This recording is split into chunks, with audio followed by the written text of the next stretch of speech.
Don't worry, we'll see you soon. Hurry, Margot, Go before it gets light. Bye. Please. Back inside, everyone.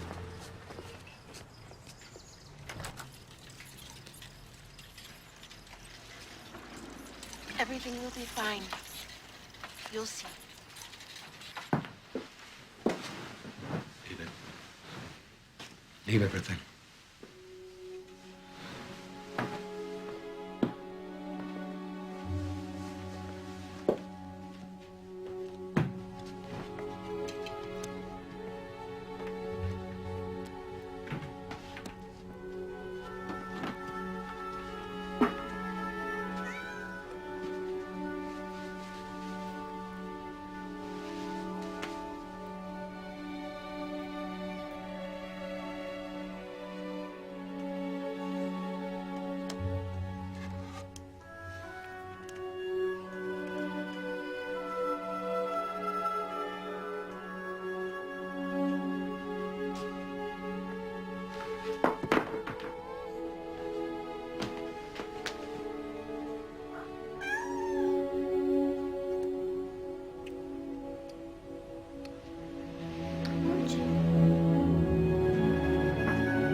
We can't live in the past, Edith. Only the future.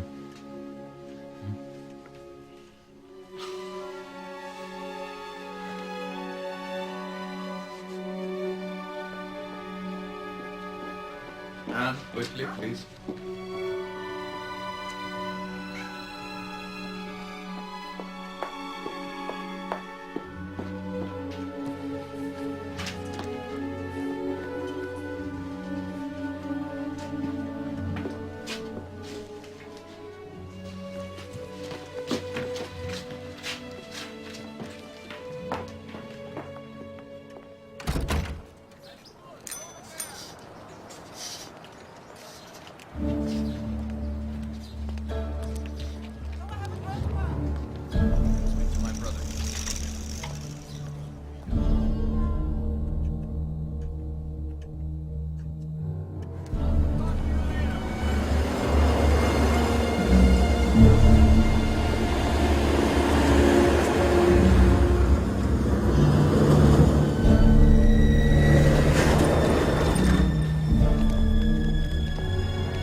Margot? She's waiting here. Oh, thank God.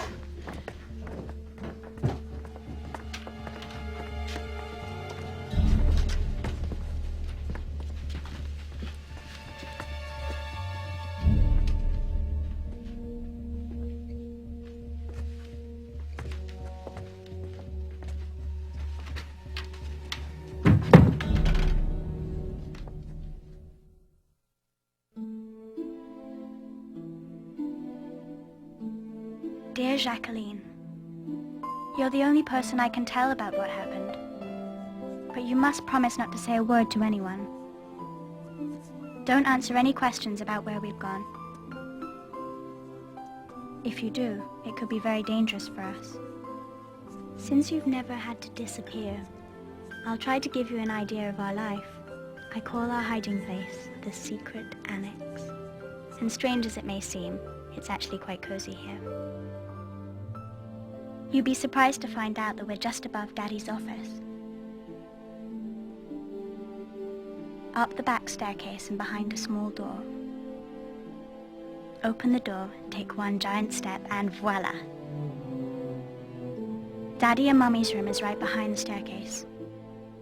Margot and I reside next door. You've even got a bathroom. Upstairs there's a larger room with a kitchen.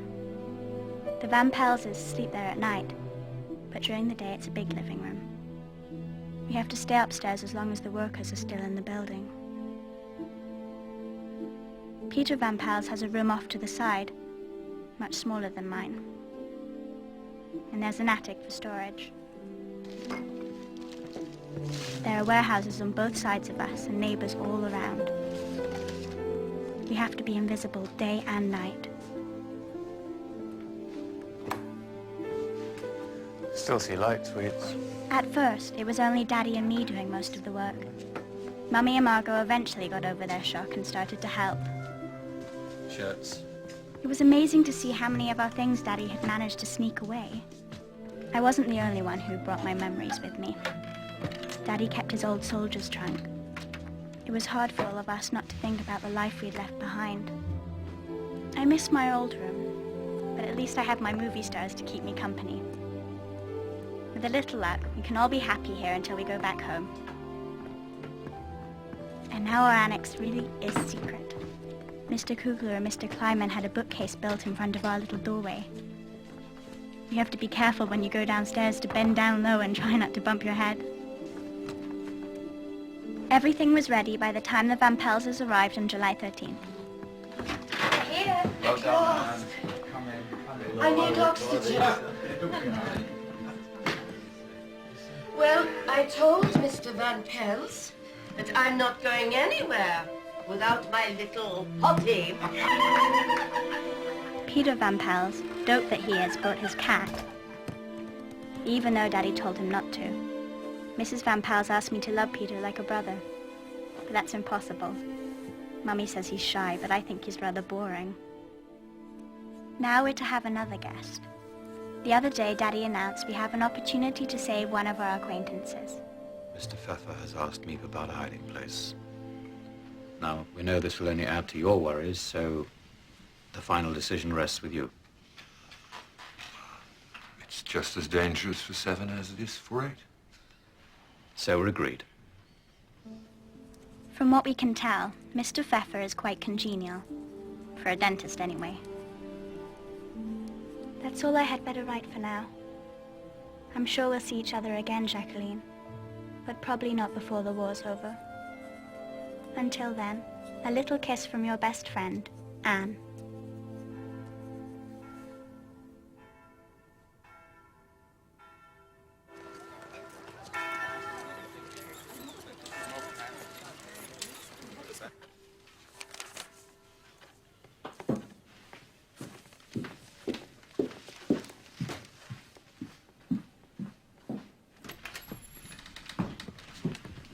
Good morning, me. Good morning, Mr. Frank. Good morning, Meep. Here you are. Some cigarettes, if you don't mind me. And some peppermint tea. I've been having the most frightful dizzy spells lately. Things are harder and harder to come by. Whatever you can do will be fine for all of us. So, Meep, what's the news? Have you seen Jackie? I have a letter for her, but Daddy won't let me give it to you. When I finish with the shopping, we'll have our talk. And what of our friend, Mr. Pfeffer?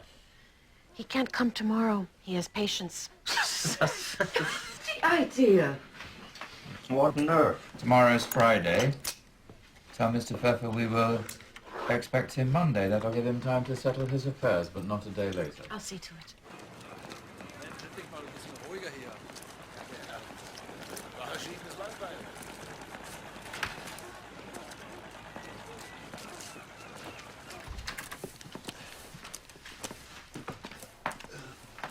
Meep, you remember one of our salesmen, Mr. Winter?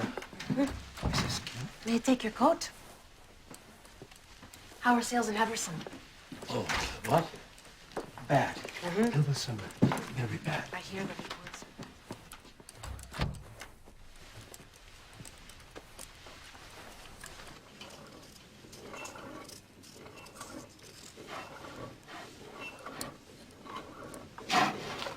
Ring. Noir. Noir. Noir. Black.